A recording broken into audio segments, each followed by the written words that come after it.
अरे अब कुछ मत पूछ विमला, लाख जतन करने के बाद भी महीने के आखिर तक हाथों में चमन्नी भी नहीं बच पाती।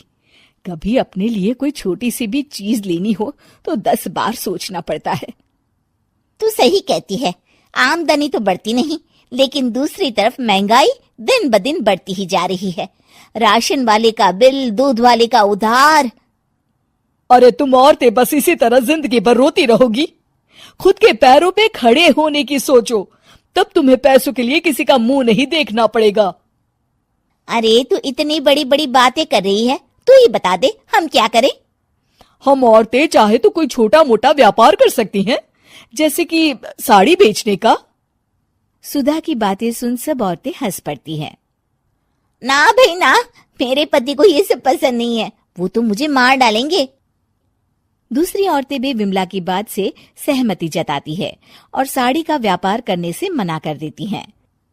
अगले दिन सुधा अपनी सास से ये बात कहती है।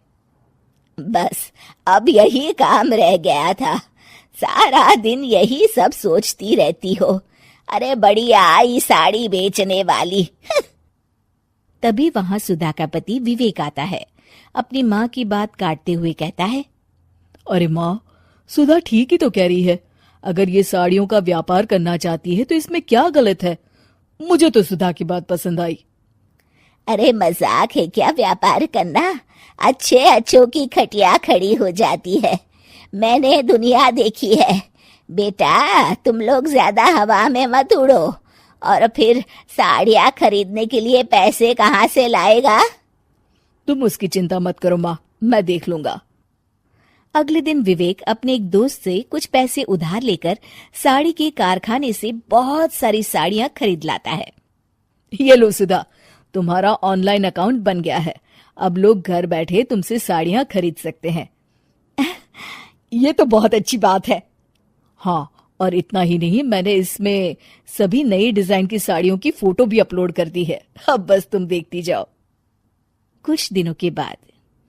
नमस्ते, मुझे सुधा जी से मिलना है। ओहो, तू कौन है और मेरी बहू से तुझे क्या काम है? माँ जी, मैं सुधा जी से साड़ियाँ खरीदने आया हूँ।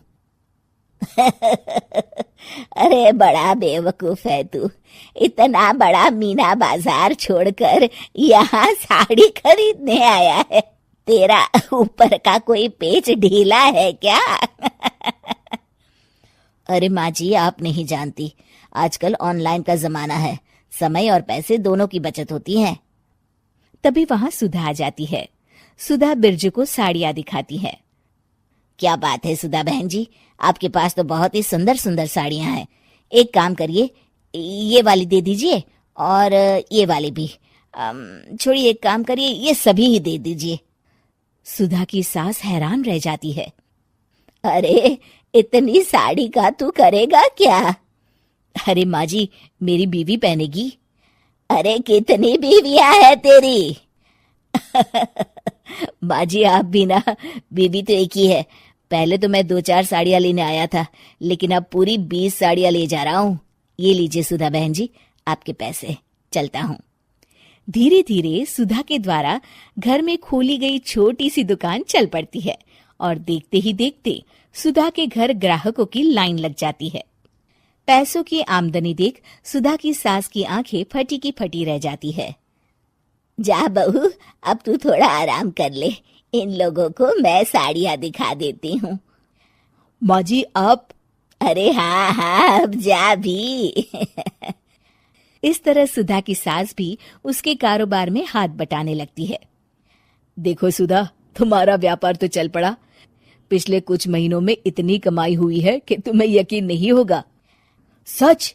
हाँ, और तुम्हें पता है माँ, दोस्त से लिया हुआ उधार भी चुकता करके अच्छे खासे पैसों की बचत भी हो गई है। सुधा की सास अपनी बहू और बेटी की कामयाबी पर बड़ा खुश होती है।